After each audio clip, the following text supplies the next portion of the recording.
did nothing. You did nothing. You lucky boy. Sat down and read a motorcycle manual. Just for fun. I could see that. Anyway, welcome to today's wine tasting. Today we are going to be going to the wines of Walter Klappis of Hedonist Wines. Actually, when I say Walter Klappis, it's actually his family concern. So, Walter, I'll just give you a quick background on Walter. Walter himself, he was originally the owner of Ingleby Wines, and then sold that on. Ingleby was quite a renowned winery. Really did some excellent Shiraz and a lot of really good Cabernet, if I remember correctly. So he sold that. He's then decided to. I think he took some time off, went off and did a few things, but then he actually just bought a vineyard and started doing his wines using what's called a biodynamic practice. So we'll just start at the very beginning. Winemaking. You grow the grapes, and you can use all sorts of pesticides, herbicides, fungicides to try and prevent disease. In organic production, you remove all of those generally phosphate chemicals, and you can use things like copper sulfate and things like that, which are naturally occurring, but you cannot use any what's the word for it? Inorganic fertilizers, pesticides, herbicides, fungicides, things like that. And to actually be accredited organic, you need to pass a very, very, very stringent procedure, which costs a lot of money, a lot of soil tests, takes about 5 years. You've also got to get agreements from your next door neighbours that they won't spray, especially in high wind. And of course you have an upgrade, you always get consistent soil testing over the few years. A lot of places decide to go to organic, and in fact a lot of them become organic in conversion, but that's on the way to becoming organic. He took it a step further from organics to a farming technique developed by Rudolf Steiner, a German agriculturalist, who determined that the biomass, so that means everything that lives in that vineyard, all the carbon of that vineyard, should stay consistent. So you never remove anything from the vineyard apart from whatever you want to, you're harvesting from it. So beforehand they had the fallow field method, where you'd just use, you'd actually the 4-field method. You would learn this at school. So the 4-field method was you grew whatever you want on 3 of them and left 1 fallow, and then you'd move that around, and because so it gives enough time to regenerate and get nitrogen back. And generally they planted legumes and things like that to draw nitrogen. It's hard to do a vineyard. No, because the vineyard's a constant producer, they can't do that method. So what was determined, and this is not just for vineyards, but it's actually for the whole fruit growing and vegetable growing sort of thing. Steiner believed that keeping the biomass and the health of the vineyards and the ecology inside the vineyard is really, really important. And I have to say, I'm not going to talk about the esoteric stuff just yet. We're going to go just stick to the basic science that I actually do know. And the basic science is, if you have a healthy ecosystem, you can draw from that ecosystem as long as you don't rape it out or pillage it out, okay? And that ecosystem is very survivable, very flexible when it comes to disease pressures, because if a disease pressure comes in, a healthy ecosystem can battle that disease pressure naturally. Aphid infestation comes in. Well, that can be dealt with by the plants, who are remarkably healthy, vigorous, and are able to handle that. You might need to use some copper sulfide, or you might need to use some sort of program, like there's, what's it called? Bugs for bugs, where you can actually have certain bugs that actually hunt certain other bugs. That's actually something that's happening at the moment. You can have pheromone sprays, which the bugs will come to, and then they'll just actually become infertile. So whilst they might eat, it's only 1 generation you're dealing with. There's a whole bunch of things that are going on at the moment in the whole agricultural industry, which is really exciting and quite interesting. But it's all about keeping your vines and area healthy. So you don't What that means is you compost continually by basically take nothing from the vineyard. So when you do all your clippings, when you do your pruning in winter, all of that gets mulched down and put back into the vineyard. Yeah. They also, as a good suggestion, you try to grow between vine crops, particularly between rows, because that fixes nitrogen for if it's a legume, or even some of the herbs in that are actually detrimental to insect infestations. So it's just natural procedures to allow the vines to be vigorous, strong and healthy. And I have always found biodynamic vineyards particularly to produce exceedingly pure grape.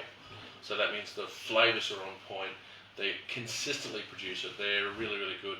In hard times when everyone struggles, biodynamic vineyards seem to not struggle as much.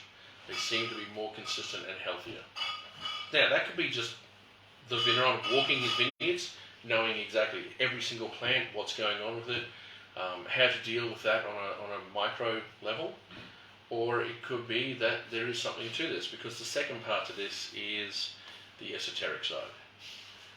I think we need to have a drink before we get to the esoteric side. Now, also what I meant by saying that Walter's, this is not just Walter Clappers. So Walter is the owner of Hedonist Wines. He's got a daughter, Kelly, who has married another guy, James Cooter. And anyone that knows this shop, and particularly my love of wines that I've had, James Cooter is the son of, Carol Lengs and Cooter. Oh God, Philip Peter. Oh God, Mr. Cooper. Mr. Cooter. Sir Cooper. Sir. Actually, what he's done is he's retired from winery. He's gone to France and bought a castle. Anyway, Lord now. Lord Cooter. But yes, so James has got a great background in winemaking because his dad did it for fun back in the 80s and then got into it in a really serious way. He married a Lashmar who had vineyards over in Kangaroo Island, and I think he was a builder originally, and he really made a thing of wine and produced some great wine. The one that introduced it to me was the Victor Shiraz, and that was an exceedingly good wine, and I've got a lot of people onto it and really enjoyed it. When I found out that James had married Kelly and was working at Hedonist Wines, it gave me a new appreciation for reviewing particularly how the wines are tracking and what's going on. Because Walter is excellent. He's a great winemaker, really good guy. And in fact, if you do meet him, he is pretty much the life of a party, as you know. Yes. Dan came down with me to McLaren Vale, and we were literally... Oh, thank you, Jenny. Bit of string cheese. Oh, stringy cheese. I I like stringy cheese. Thank you. Cheers. Thank you, Jen. Thank you. And literally, Dan and myself and Walter, along with about 8 other people, were all singing Harry Chapin songs in the middle of the Italian restaurant. Yeah. So what he does is he does a range of wines. We'll just talk about the wines and we'll go on to the esoteric side of it. So this one is a Sangiovese rosé. So Walter planted some Sangiovese. He uses it now as his red, because as you know, rosé can be made with any red grape essentially. Even grey grapes can be made into rosé. But he finds that the Sangiovese does really well because it's got that savoury edge. Therefore, you're not getting just a sweet fruit. You're getting like the light bright cherry, but then you're getting this lovely savoury finish to it, which is what a lot of people are looking for in rosé. So, and pretty much exactly as I said, that's pretty much it. What are you getting out of this, Pat? I definitely get the cherry, but it's like it's almost like a little bit bitter. I don't know, it's just the food I've just had, but turn that back, that acidity. Yeah, I get heaps of acidity. Heaps of acidity, but it's also that savouriness that Sangiovese brings to the grape brings to the wine. Sangiovese is an excellent grape, particularly for pizza and pasta. Probably the iconic Italian grape. It is the one that makes Chianti, Brunello, what's it called? Oh, There's a whole range. So Sangiovese is a major grape of Italy. Montepulciano di Abruzzo, that's all Sangiovese. A lot of the stuff from Emilia-Romagna is Sangiovese as well. Montepulciano. Now this is a confused one. Yeah, so Montepulciano, the place, grows Sangiovese, and it makes it di Abruzzo, which is Sangiovese. Montepulciano, the grape, is grown in northern part of Italy, in Piedmont. That is actually a Montepulciano. Yeah. Right. Sorry. But you'll find Sangiovese all over Italy. It's grown pretty much everywhere, from Lake Garda all the way down the centre part through Tuscany, Emilia-Romagna, almost all the way down Umbria. Not quite, almost going all the way down to Puglia. It's just grown heavily, but it's renowned for being the main component of Chianti. So what do you like about it? What do you like or dislike about the wine there? I like the acidity. Really quite tight little acid. A little bit just gives that a little bit of grippiness as well in the back of the palate. The nose has still got some fruit notes to it. I don't get a lot of fruit in the flavour myself. It's just a little light, bright cherry. That's it. Yeah. It's very dry. It is dry. Yeah. And people always seem to go on about, I'm after. There's really there's three types of rosé drinks I've found. One, have you got Matisse? Which is sweet. So we just put them onto a pink Moscato essentially. Two is I'd like a dry style rosé, but it's got to be fruity. So they want a New World styled, preferably something that's based on Cabernet or Shiraz or Grenache is a big one. Grenache is probably the most dramatic fruit forward style rosé you can get. And then you get those, I would like something from Côte de Provence. Dry on dry with dusty dryness followed by some dryness on the back. This one falls right in the middle between the Sangiovese, the Shiraz Cabernet rosés and the really dry stuff. So if you're unsure, when they're trying to describe what they like, if you're a little bit unsure that you don't think they're going to go for the dry ones, this is the perfect one to go for. If they like this, then they'll say, I liked it, but I wanted something just a bit more fruit or a bit sweeter to it, then you know you could go to the Shiraz or Cabernet. Because the El Nino and the Brockenschach were my go-to for ages for rosé. I think the El Nino is a Cabernet. Yeah, it's Cabernet based. Yeah. I'm not a big fan of the Côte de Provence style. Yeah, it's actually it can be quite. It's really confronting. When I tried Côte de Provence, it was taking my breath away dry, and I was like, probably a bit much for me. But after a while, after being over there, and that's all you could get really, it became really good, especially with seafood, light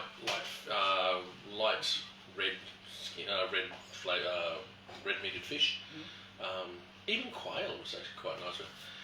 But do you reckon there's a thing to it with just the Australian palate in general?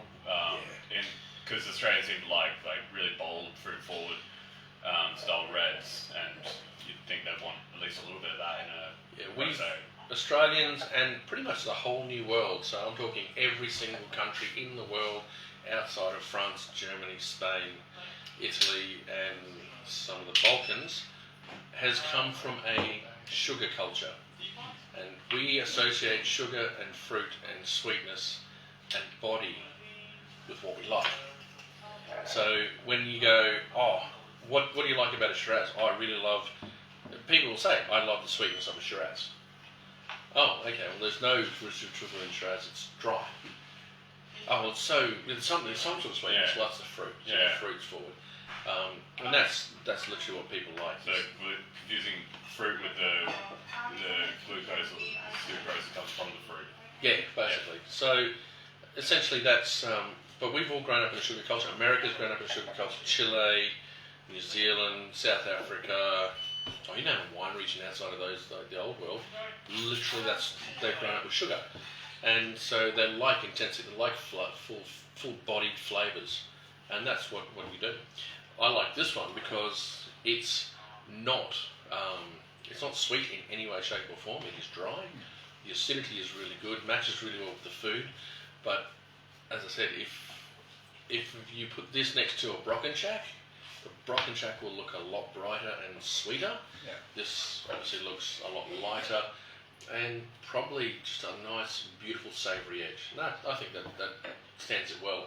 It puts it into an area which I think is really important, because if you have all the same wines and there's really any price point is differentiating them, then you've really commoditised the section. Everyone's got a different taste. And everyone's got a different palate. So I find a lot of them don't list on the back but what's in their rosé. no, because they make it out of whatever's in one hand. Yeah. So you can't really pick when you go, I want a Cabernet-based rosé, unless you know what that particular vineyard grows and what they've got. That's what we're for. Literally. I mean, okay. Except we taste them and we can tell them what they're after. Probably the simple things. Running through Australia, let's just work on Australia. If it comes out of Barossa and it's a rosé, it's 90% going to be a Grenache, the other 10% probably going to be a Shiraz. Yeah. If it's coming out of Coonawarra, 90% chance it's going to be a Cabernet, or the other 10% being Shiraz, maybe a bit of Merlot. There's not many that are. Hathaway. Yeah, Amadio does one. Adelaide Hills. But if you're coming out of the region in just outside of Coonawarra called Hathaway, on the Limestone Coast, it could be a Nera Diavola. Is a pretty one. Sue Bell from Bellwether does that. You kind of need to know who does what. What's Yarra Valley known for? It's known for Chardonnay, Pinot Noir. So therefore their rosés are going to be Pinot Noir. Yeah. So it's not too hard to figure out. Yeah. That's kind of what the education part is all about. You'll get off the wall ones. You get people that go, I'm doing a Tempranillo rosé, or I might do which is a Rosada. Rosata. Or that kind of things. You'll get all that all the time, but for the general idea, it's going to be very stylistic for that area. Yeah. The other good part that I like about Walter, and this is actually something I like about, whenever we take wineries into the store, we don't just look at the common ground wines. So Walter obviously has Shiraz and Cabernet out of McLaren. That's fine, but there is so much different Shiraz and Cabernet coming out of McLaren. It's very, you could, the difference between a Cangrella Road Shiraz and Hedonist Shiraz and a Tatachilla Shiraz, there are distinct differences depending on regionality and winemaking style, but a McLaren Vale Shiraz is going to look like a McLaren Vale Shiraz. What I like to do is I love to see what those guys in those regions are doing different from each other. And we've talked about Cangrella Road doing Primitivo and Zinfandel. We've talked, and my big thing for this, Coriol, who does a range of Sangiovese, Nera Diavola, Montepulciano, Fianos. They do a great range of stuff as well. So again, you can talk about Coriol and what they do. Walter does Tempranillo and Sangiovese as well. He also does Grenache. Grenache, though, is the new one that he's got coming in that is the next level above this one, and we might talk about that later on at some point. But he does, literally, a Sangiovese and a Tempranillo. We're going to go through those now because I really, really like them. These are actually a couple of my favourite wines. So, let's pour that one out there then. So, we talked about Sangiovese in regards to being the grape of Italy and all the regions around it. The grape of Tuscany, and all the regions around it. So, what we saw in the rosé should give us a hint of what we're going to be seeing in the fruit. But this is a lot darker than you're going to see in Italian Sangiovese. What are you about to say? It's a lot darker than the rosé. No, it was going to be darker than the rosé. This is a lot darker, a lot more purple, a lot younger and brighter than you're going to see in Italian styles. Yeah. If you see purple in the wine, generally it's going to be a more youthful wine. That's probably a really simplistic way of looking at it. There are other reasons it could be purple, but for the main part, it's a younger wine. It's going to have those purple, vibrant colours to it.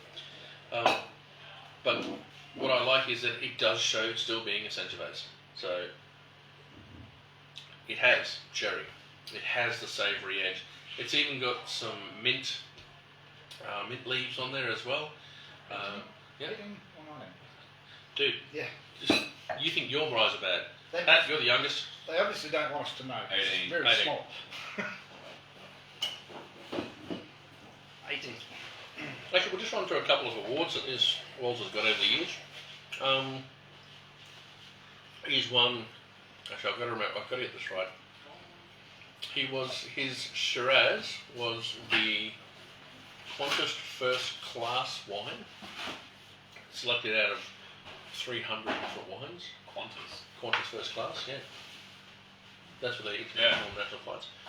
So that was a great coup. He sells in the UK, Europe, Sweden, and I think the US. I'm not 100% certain, but he, when it comes to it, he's probably one of the most business savvy winemakers. You know how you get a lot of winemakers who are, I'm making this and I'm doing this and and all these really artistic, stylistic approaches to things. He's very business oriented. His head is really switched on to the business side of it. And he really nails it. I mean, which now I'm going to talk about the esoteric side of biodynamics. So, one of the things that Steiner believed is that there is a universal force. He probably was the early father of a Jedi, I'm not sure. But he believed there was a universal force, and that universal force could be expressed in the air we breathe and the movement of the planets and stars and things. So what you actually have to do is they determined that your palate and biorhythms change on a 4-day rotating roster. A 4-day rotating, where you have root days, leaf days, flower days and fruit days. Yeah. And those will determine how you view wine and how you view your flavours and It was supposed to be picked on a certain, it was picked on a... Picked on a fruit day? No, I think it was a weird one, because Yeah. I thought it would have been picked on a fruit day, but it was like a curveball. I think you pick on a leaf day, I think you eat on a fruit day, or... No, well, definitely you eat on a fruit day. Yeah. And different times of the, like maturation period, it's like, you start it at a root day, or whatever else. And it's all to do with planting times. Yeah. When you actually fertilise. When I say fertilise, they actually make this particular fertiliser where you get cow poo, put it in a cow horn, bury it. Yeah. Under a full moon. I like that idea. Yeah, sort of some pagan rituals. Dig it up, then mix it into a vat, and the mixing must be done in a particular way, creating a vortex. That vortex actually brings down the energy or the force from the energy around you. That actually invigorates the 501, I think it is, and then you spray it like rain over the thing, so it gets a natural involvement into the vine. Now, if that sounds a little bit weird for you, as I said, Walter Klappis is probably the most savvy and, I won't say hard-nosed businessman, but he knows his stuff. He's right focused on his business models. He's very scientific in his thinking. He approaches things with an open mind, but asks really stringent questions of it. So for someone like that to take on the idea of biodynamicism and then build his winery ideal around that, would that strike you as being either he's done a lot of looking into it and determined that that's right and that's for him, or he's an airy-fairy artist? Because I don't think he's an airy-fairy artist type person. No, because for me, half of selling something is the story behind it. Mm-hmm. And if I can tell someone about, these winemakers, I'd probably add that they're wearing cloaks and had daggers, and they were burying horns filled with cow poo at full moons. At least that's something to talk about, and you're going to remember that wine. You're going to be like, I heard about this wine. Hopefully it's not true, but yeah, it's actually something to talk about. It's actually a focal point of the wine.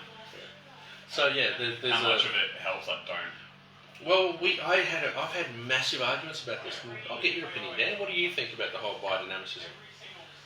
You're not wrong here, by the way. You can say what you want. So Probably goes back to old witchcraft or some voodoo or something. But Yeah, it seems like some Vikings. but if it works for you, Yeah. you can't knock it and say that it doesn't work. And if it seems to be working, then go. Like So- the old wives' tales were, yeah. drink water upside down to get rid of your hiccups. And Mhm. if it happens to work, well, it works.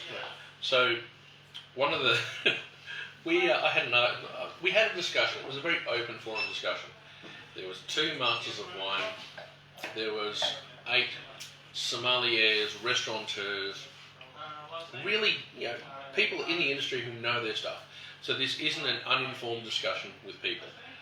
And we were talking about organics to start with. And everyone agreed organics was excellent. It's much more sustainable. The vineyards are healthier. The runoff into water sources and that are nowhere near as damaging to the fish and going downstream. Everyone went organics, yay. Then we got into biodynamics, and they went, as a whole group, went, no. And I'm like, whoa, hang on. And I started pointing out the people that do biodynamics that these people love their wines. And I said, so why does this guy's wine in this year shine over his next door neighbour's wine who fell into all sorts of problems? And they came up with all sorts of excuses, and some of them were quite correct. Some of them said, oh no, he's much more western facing, he's getting a lot more sun, he obviously he pared his canopy back too much, the grapes got cooked, or Bushfire didn't go through. bushfire, that kind of thing. But at the end of the day, I was going like, but we all came to an eventual consensus that the guy who walks his vineyards and looks at his plant life and looks at every single part of his vineyard, not just the overall size or the overall edges, is the one that knows his stuff, and he's the one that's going to get better grapes. Whether that's because you're trying to follow biodynamics, or whether it's because you're trying to, follow some esoteric idea, I don't care. Whatever comes off the vine is most important, and the wine you make from that is more important again. So if biodynamics works by getting people into vineyards, as far as I'm concerned, it works. And that's me with my scientific idea. The esoteric side, I like the idea though. I like the idea of, I'm just going to pull all the energy into me. In fact, I'm going to vortex myself in a bath this afternoon to try and get, because I've been really tired lately, so I think a vortexing would be good every now and then. You could just dance naked in the moonlight under your brand new... That's how we got arrested last time. the brand new glass... Yeah, skylights, yeah. Skylights you got? No, the satellites passing overhead would go through my tinfoil hat. So, back onto the wine though. So, what do you think?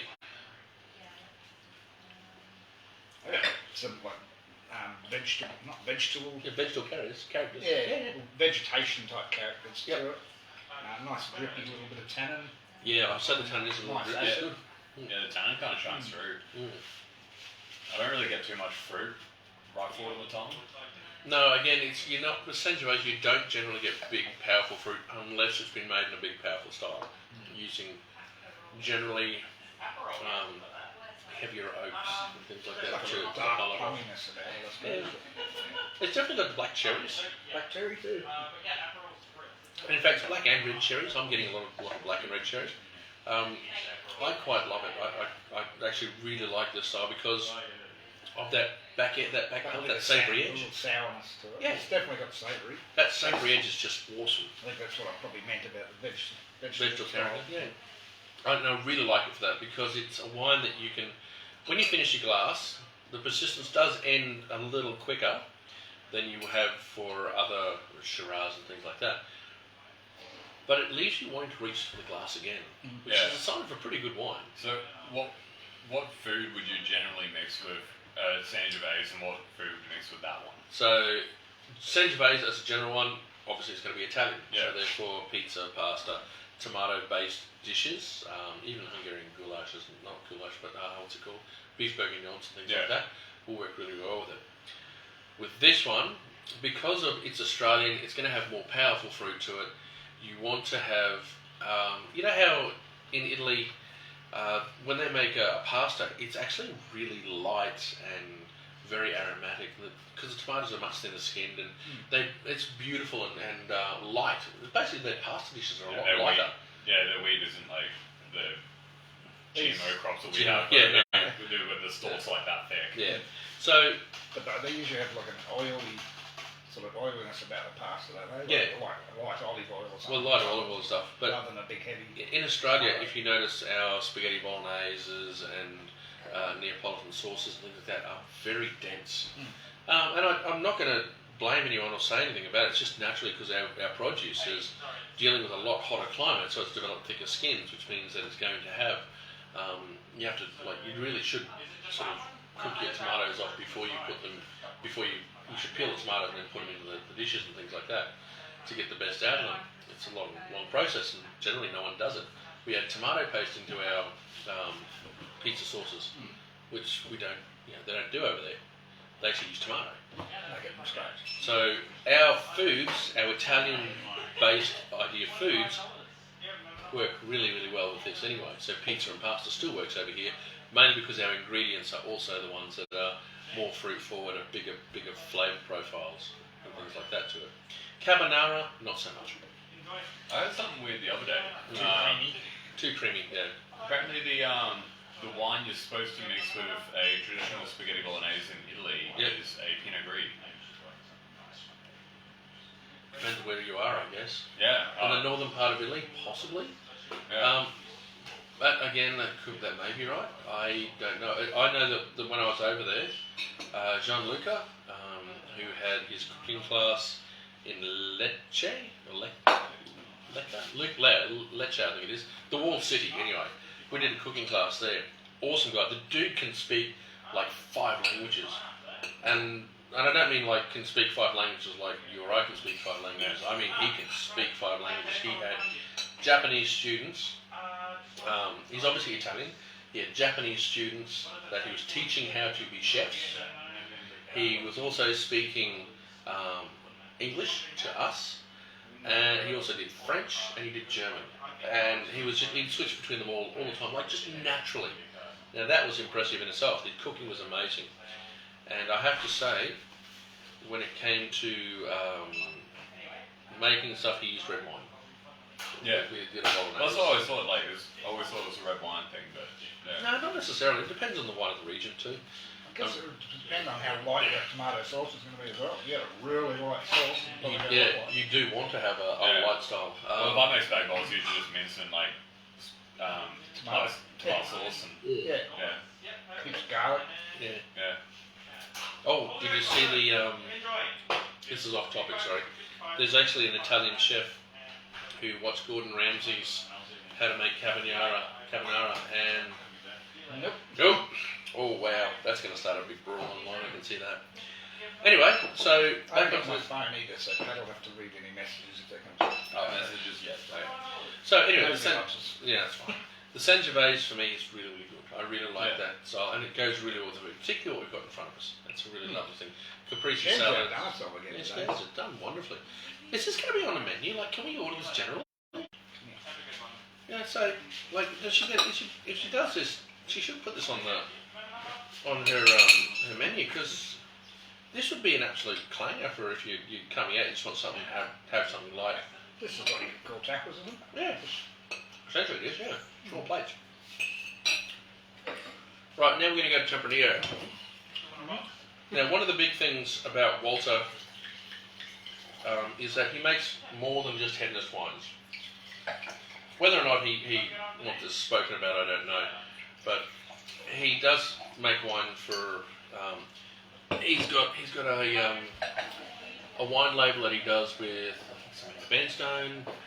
He makes wine for another small outfit who don't have winemaking facilities themselves, and he's a contract wine for them, like Riggsy does, like Riggsy did.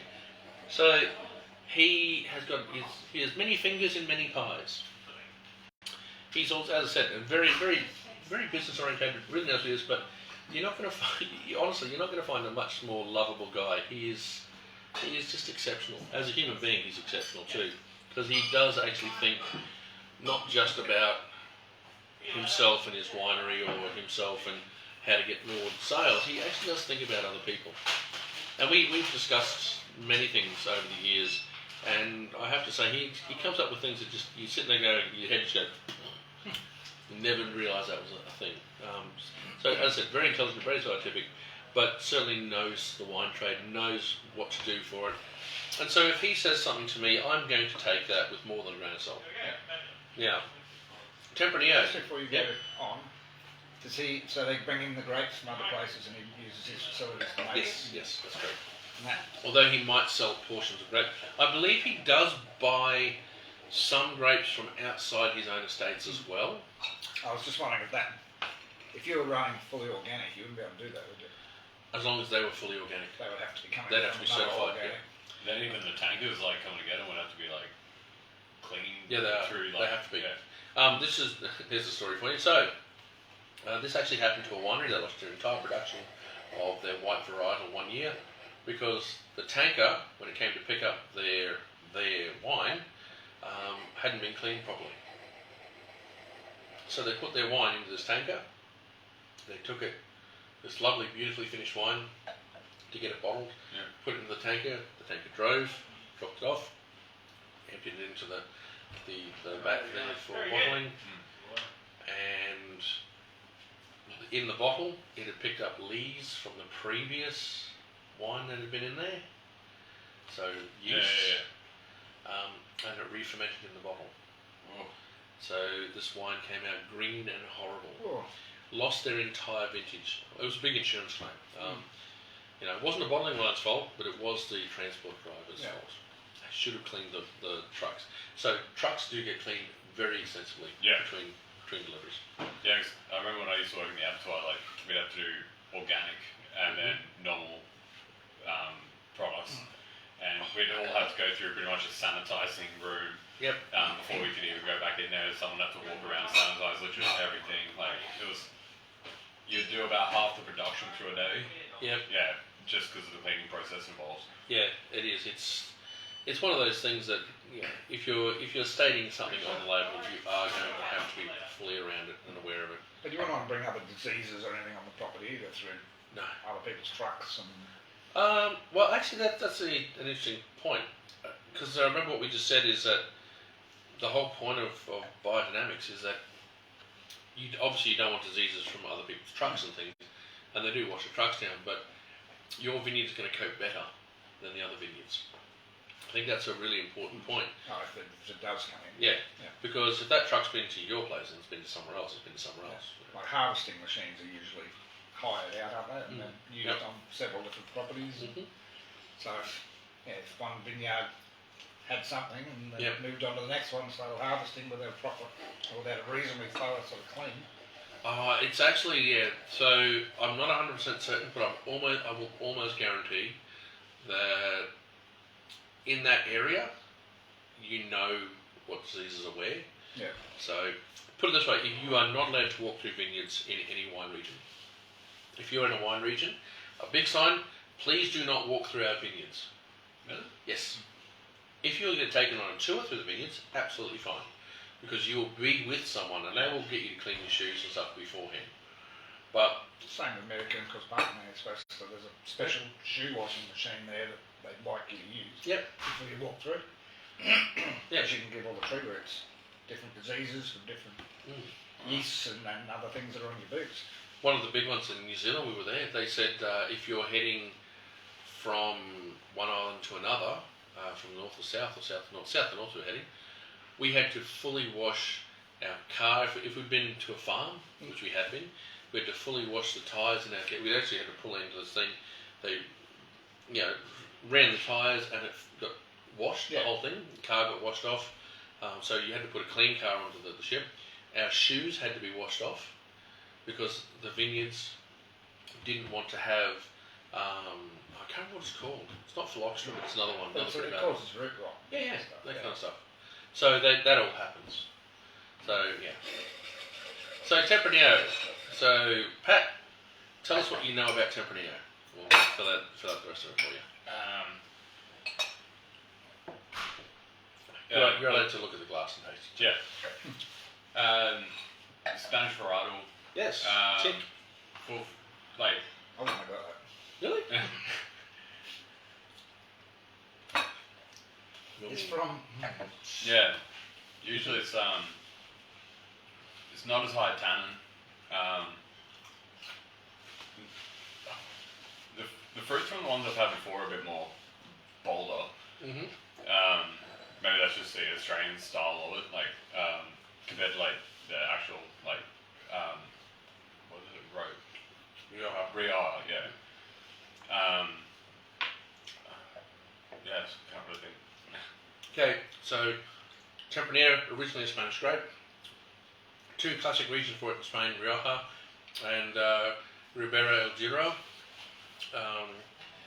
It's generally blended with Grenache. Grenache bringing sort of, so when you talk about how it was a bit more fruit forward. Yeah, the Grenache is. Yeah. Grenache brings out that fruitiness to it. There are different levels of it. So you have what's a Joven style, which has been, it's meant to be drunk young, so therefore it's young, bright, not about the oak. There's very little oak integration into it. There is, so that's the Joven style. Then you've got the Criantha, which has been aged, I think it's 12 to 18 months, or 12 to 24, no, 12 to 18 months. No, 6 to 12 months is Criantha. 12 to 18 months, well, it can be added to, it has to be a minimum of 6 months to be Criantha.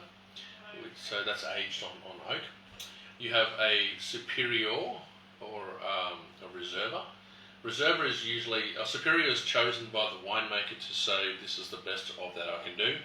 The Reserva has to have 12 to 18, minimum of 12 months on it. Or was it 18 months? I think it's 18 months actually. 18 months on oak. And then you've got the Grand Reserva. And the Grand Reserva must be 30 months on oak. That's the same wine to start with. Yep. Just how it's aged. Just how it's aged. Obviously, you choose the parcels you think will age the best out of the barrels and then age it that way. So that is Tempranillo from Spain. In Australia, we don't have those classifications. Yeah. So therefore, if you're trying to figure out if it's a Joven style or a Criantha, which are pretty much the two styles we normally have in Australia, Joven style will probably be done in large format oak. Very little integration of oakiness. You won't get any of the secondary oak characters to it. Or a Criantha, you will get those secondary oak characters to it.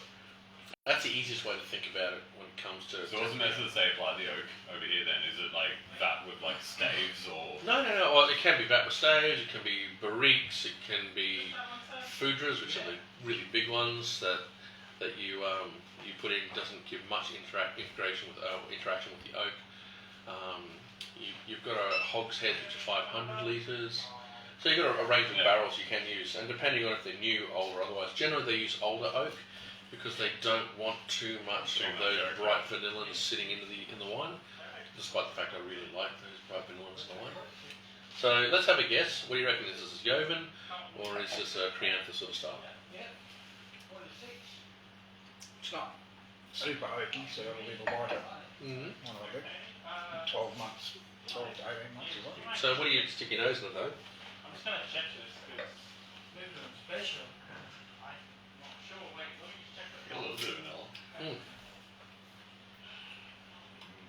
I just we're getting that real rich fruit to it. Mm-hmm. Yeah, I get a little bit now that I'm looking for it. But the So colour, would that be the Creote? Or? still a really bright colour. Yep. I don't think it would have spent that long on oak. fix that. Yeah, well, it's more of a Criantha style. Creote, yeah. If you see Criantha written, it's Criaza. Of course, the Spanish don't like having. I've seen that written, wondered what it said. Yeah. Yeah. A bit like Rioja. Rioja, Rioja, Yeah. Rioja. Yeah. J is H, X is XI is him, he, and ZA is the.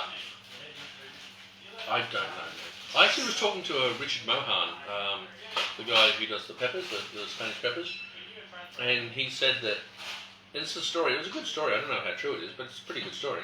He said that the people in the court of the Queen of Spain, she had a massive lisp. Yeah. So she spoke like this all the time. So of course, her courtiers and the people in the court wanted to gain favour with her, So they started speaking with a lisp as well, Yeah. which is why you got all that lisping sort of sound in the Spanish language. And that was a really big thing, and that obviously passed from the nobility to peasantry and onwards. No, that's untrue. It's on QI. Okay, yeah. It was a prince. Yep. Yeah, a prince supposedly had a lisp, and people would try and like win his favor by like pretending like they had the lisp as well. But apparently, it's something to do with the vocal structure of their accents, where they hold their tongue when they talk. I'd have to rewatch the episode, or I'll Stephen Fry, but don't question me. I can't question Stephen, if you're watching, get on to us about that. But no, actually, it'd be interesting to see because. It's one of the misquoted things. Yeah. I said that was told to me. I was like, "Oh, that's a great story. I prefer that story." Honestly, I think I'll stick with You don't it. let the truth get Yeah. in. That's good just story, way. yeah. No, definitely not. I can't believe how grippy the tannins are up front, under your lips and on your. Yeah. Just makes everything stick. I don't find it more intense than the Sangiovese. No, not big intense, Yeah. but grippiness. It's Yeah. Yeah, really- it's a lot harder. Short, harder. Not tough. It's actually quite rounded for tannin, but it's gripping. It's really gripping, which is really good because you want to go back and have some more food. Really, But it's got some nice acid at the back, so it's grippy, and then your mouth waters a little bit, and you go, oh, yeah. I'll take another one. Yeah, that's a good part about it. That's the one thing I like about these wines is that they're moreish and very eminently drinkable. And I think a lot of people kind of forget that. Like I know that some of the drinking crowd that I've been drinking with have a tendency to go, "Oh, I love this wine. You've got to sit in it for ages, and it's really you have to chew your way through it, or it's all about the big flavours." And like at the end of the day, if you drink a glass of wine and that's it for you, That's the thing. If you're only going to drink like one glass of wine, you want to make it count. Yeah, if they want to drink a glass of wine, this one actually makes you reach again for the bottle. Yeah. Which I quite like. Obviously, don't drive after doing that kind of thing, but Do people just have one glass of wine? I've heard rumours. I've Both tales. I have seen it once, but they weren't well. So I saw one person, but he died of a heart attack before he got to the second glass. So, yeah, that's probably Red So- wine's supposed to be good for you. It is actually. That's the only thing keeping me alive. Oh God! After today, the deliveries came through today. I was putting them away, and I'm just sweating. I couldn't figure out why I was sweating. Then realised the air conditioning wasn't on. Oh madness! What happened to our air conditioning, Dan? I should. The one in the beer room or the one out here? Oh no, the one out here. I bet Vicky's put it on a different setting. She again. has, yeah. She's hit the wrong button. Yes. And I had people come in and they started saying, "Oh, this is so cool in here," and I'm sitting there, sweat dropping off, going, "You're mad, aren't you?" Oh, really? Yeah. I was sweating today, but I just realised it's because I've got skin like paper, and I'm a white man in a black man's country in the middle of Asia. Yes. Yeah. Well done, Brendan. Yeah. Yep. No, that's an excellent wine. I really like that one. I can see why you would have the big tomato-y based stuff with it. But Well, this one works really well with tapa. So again, tomato sauces, meatballs, This is a classic kind of like tapas mix. paprika. Paprika. What's it called? It's patatas bravas. I will make us some patatas bravas. It's actually like a hot smoked paprika sauce over these potatoes, like little. you were sweating from putting stuff away.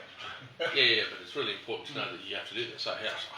But yeah, patatas bravas, awesome thing. A little bit hinted chili in there too is just really nice. So tempranillo would go really well with the Oh, spice absolutely. food. In fact, when I was over there, I was drinking a lot of Rioja, but sangria was a massive thing. I was like, oh yeah, I'll have sangria. I wasn't really 100% certain because I've had sangria in Spanish restaurants in Australia, and I was like, yeah. I thought you only had that when you were like 12. Yeah, no, sorry, it's an everyday drink really. But then I had a sangria over there, and I went, oh, how lovely is that?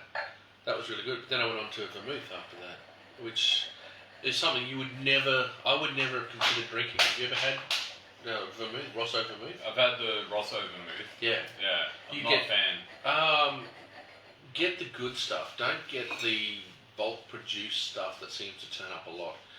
Literally, I had a glass, ice, Rosso vermouth, probably about 90 mils, and a slice of orange in there. And it was just So it's kind of like a Negroni without the. without the gin. Yeah.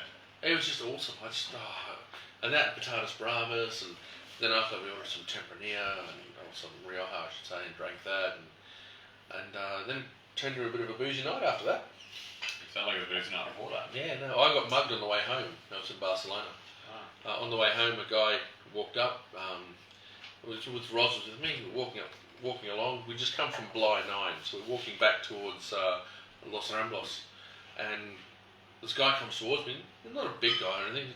He's come towards me. He's got something in his hand. I didn't see what it was, and he said something to me in Spanish, and he sort of put himself in my way, and I sort of ran into him, and I sort of didn't mean to, but I pushed him, and he tripped over because the cobbles, there's a small lip where it comes to the gutter, and he fell over and hit his head on the ground, and I went, oh my God, and I ran over to him, and are you okay? And he's swearing and cursing at me and trying to push me away, and I'm sort of helping him up. I don't understand a word he's saying, and he's like, and he's sort of pointing and running in the street and pointing at me, and I looked down, and what he had in his hand, he dropped, it was a knife, and I went, oh mate, your knife, you forgot your knife. And at that point, he put his hands up and backed off and walked away. Is that the story how you mug someone? Well, anyway, so he walked away, and Roz, who hadn't seen any of this, she was just sort of, staggering with me. She goes, what's up? I said, oh, a guy just dropped his knife. Oh, we'll put it in the bin. So we just put it in the bin and kept walking on. I woke up the next day with a hell of a hangover. And woke up, and Roz went, did we get mugged last night? I said, I don't know, check our money. No, we have all of our money, it's all good. So yes. Mugged the mugger. Yeah, well, not intentionally. Literally, the guy just, oh, sorry, mate. Oh, no, yeah, okay. So, well, what's your pick of the wine out of those three so far? The temperature. Yeah, that's for me too. That's a cracker. Damn it. I'm not sure how much I can say. We'll just go straight to the Shiraz and stop me talking. Next Shiraz. So, Oh, that doesn't mean we're having a different Shiraz. It just means this Shiraz. this Shiraz. Yes. This Shiraz, yes. Now, obviously, McLaren Vale, one of Australia's most iconic regions for Shiraz. As I said, pretty much everyone in McLaren Vale does Shiraz. But for me, McLaren Vale Shiraz should be blue fruit, bitter chocolate. The oak character that's in there should really mesh really well. So you're looking at a good oak integration. That's really, really important for me to see. Okay? So Still leans towards that. that purple. Yeah. Yeah, young Shiraz is always going to be purple. Yep. Always. I prefer purple. Once it starts going brown, it's easy. Yum. Okay. I know that Walter has bought Foudres, and I know that he's using these Foudres, these large oak format things, to express the grape. But the oak in that is just stunning. Like, it's beautiful. So we're doing the Shiraz now. Yep. So have a taste. Tell me what you're getting out of it, and there's no wrong answers. So yeah, we'll just go through what you say, and then we'll listen to what Dan has to say.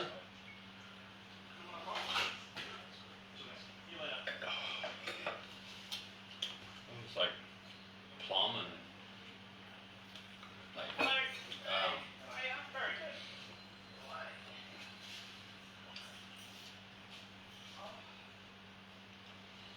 yeah, plum and like black cherries, black fruits mainly.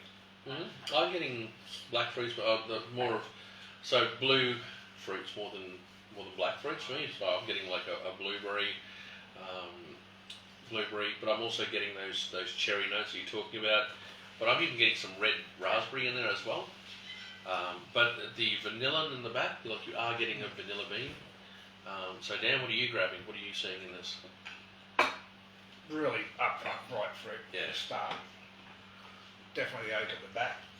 But the smoothness of it, for me, it just slides down. Just slides down. Coats your whole mouth like you just sucked on a jam lolly or something. And My wife honestly believes it, and she's tried a lot of McDonald's straws, and she says for her the biggest giveaway isn't the fruit and isn't the bitter chocolate.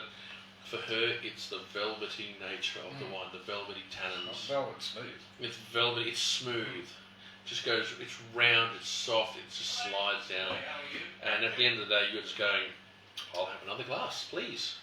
And then generally you're going, oh my God, I need another bottle. Tiny little bit of spice, but I find at the back, but nothing. Yeah, there's some dry black spice in there as well. But yeah, that velvet is just lovely. And honestly, that is a stunning array of wines too. Going from your, and he's catering to a wide range of palates with just these 4 wines. Everything from your light, bright, but really wanting some dry sort of acidity to it, going into your, literally your bright cherry, and then going into that savoury edge, a bit more rounder, richer style of fruit, and then finally with this. And this is all the same price point. It's such a, actually, it's got that little bit of grippiness, but it's such a smooth. It's nothing like the Tempranillo, which was all. Yeah. So yeah, he actually does make the wines stylistically and typically well. So it's showing the typicity of Tempranillo. This shows the typicity of Shiraz. Like you know that it's a Shiraz straight away. Yeah. The Sangiovese, even though the colour itself is really dark, once you start getting that mint herbal note, like the vegetable note you're talking about, that herbal note, that was what I was getting. That gives it away so quickly. So essentially, what I'm saying is, Hedonist wines are excellent. I like their cab sauv is one of my favourites. Like, I think we've proved this once before, actually. Yeah, we have actually. Yeah. yeah, I really like the cab sauv. I've got that one, and yeah. Michael couldn't make it on this one? No, Michael just sent the booze up. So thank you, Michael, from Australian Independent Wine Wholesalers, for supplying these today. Yeah, that is stunning.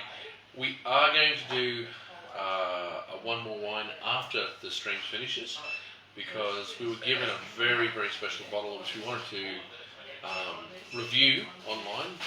Blind, well not blind, you know what it is, but, well, blind, yeah. Really. We'll knock these over first and we'll review it. Is Roz coming? Roz is coming, so I'm trying to eke this out until she gets here. She better get here quickly. But thank you all for tuning in today. We'll catch up to you next time, but if you want to... Who are you, by the way? Oh, that's right, yeah, I haven't done that, have I? I'm sorry. This is Pat, our novice wine drinker. This is Dan Kelly, my offsider for 11 years now, who is probably... Honestly, I'd put his knowledge and palate up against 90% of other people in the wine industry right now. And my name is Andrew, and I'm the know-it-all. So cheers. Thanks, guys.